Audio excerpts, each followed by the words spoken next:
बहुत समय पहले सेब का एक विशाल वृक्ष था। एक छोटा लड़का प्रतिदिन उसके पास आकर खेलना पसंद करता था। वह वृक्ष के ऊपर चढ़ जाता, सेब खाता और उसकी छाया में सो जाता। वह वृक्ष से प्यार करता था और वृक्ष उसके साथ खेलना पसंद करता था। जैसे जैसे समय बीतता गया, छोटा लड़का बड़ा हो गया। अब वह प्रतिदिन वृक्ष के आसपास नहीं खेलता था। एक दिन लड़का वृक्ष के पास वापस आया। वह उदास लग रहा था। आओ दोस्त, मैं कब से तुम्हारी प्रतीक्षा कर रहा था। चलो खेलते हैं। वृक्ष ने लड़के से कहा, मैं अब बच्चा नहीं हूँ जो वृक्षों के आसपास खेलता रहूं। मुझे खिलौने चाहिए और उन्हें खरीदने के लिए पैसे की आवश्यकता है। क्या तुम मेरी मदद कर सकते हो? मेरे पास पैसा नहीं है, लेकिन तुम मेरे सारे सेब तोड़ लो और सभी सेब बेचकर पैसा कमा सकते हो। लड़का बहुत उत्साहित हुआ। खुशी अनुभव करते हुए उसने वृक्ष से सभी सेबों को तोड़ लिया और चला गया। जब बहुत दिनों तक लड़का वापस नहीं आया, तो वृक्ष फिर उदास हो गया। बहुत समय बाद लड़का वापस लौटा। वृक्ष उत्साहित था और उसने लड़के को खेलने के लिए कहा। लड़के ने यह कहते हुए मना कर दिया, मेरे पास खेलने के लिए समय नहीं है। मुझे अपने परिवार के लिए घर बनाना है। क्या तुम मेरी मदद कर सकते हो?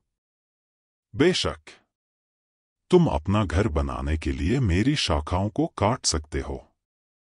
तब लड़के ने वृक्ष की सभी शाखाओं को काट लिया और खुशी से उन्हें लेकर चला गया। जब लड़का वापस नहीं आया, तो वृक्ष एक बार फिर उदास हो गया। गर्मी के एक गर्म दिन लड़का वापस आया। वृक्ष खुश हो गया और लड़के को खेलने के लिए कहा, लेकिन लड़के ने जवाब दिया, मैं अभी दुखी हूं और बूढ़ा हो रहा हूं। मैं स्वयं को तनाव मुक्त करने के लिए नौका विहार करना चाहता हूं। क्या तुम मुझे एक नाव दे सकते हो? ठीक है, अपनी नाव बनाने के लिए मेरे तने का उपयोग कर लो। तब लड़के ने नाव बनाने के लिए वृक्ष के तने को काट दिया।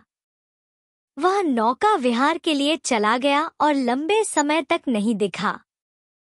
कई वर्षों के बाद जब लड़का वापस आया, तो वृक्ष ने आंसुओं के साथ कहा, मेरे प्यारे मित्र, मेरे पास तुम्हारे लिए अब कुछ नहीं है। तुम्हारे खाने के लिए कोई सेब नहीं है और न ही तुम्हारे चढ़ने के लिए तना। केवल एक चीज बची हुई है, मेरी मरती हुई जड़ें। मैं एक तने पर चढ़ने के लिए बहुत बूढ़ा हो चुका हूं और मेरे पास खाने के लिए दांत भी नहीं रहे। मैं इतने वर्षों के बाद थक गया हूं। अब मुझे बस आराम करने की जगह चाहिए। अच्छा, एक पुराने वृक्ष की जड़ें सहारा लेकर आराम करने के लिए सबसे अच्छी जगह है। आओ, मेरे पास बैठो और आराम करो। वृक्ष खुश था और आंसुओं के साथ मुस्कुरा रहा था। अनमोल वचन और सबक। प्रेम और समर्पण। जो आपसे प्रेम करते हैं, वे सदा आपका साथ देंगे और आपकी खुशी के लिए अपना सर्वस्व न्यौछावर कर देंगे। निस्वार्थ सेवा। सेब का वृक्ष हमें सिखाता है कि सच्चा प्रेम निस्वार्थ होता है। अपने प्रियजनों की मदद करने में खुशी मिलती है। कृतज्ञता। जीवन में जिनसे हमें मदद मिलती है, उनके प्रति हमें कृतज्ञ रहना चाहिए। लड़के ने वृक्ष से बहुत कुछ लिया, पर वृक्ष ने कभी शिकायत नहीं की। जीवन का चक्र। जीवन में हर चीज का एक समय होता है। बचपन में खेलने का समय, युवावस्था में काम करने का समय और वृद्धावस्था में आराम का समय। इस चक्र को समझना और स्वीकार करना महत्वपूर्ण है। संबंधों की महत्ता।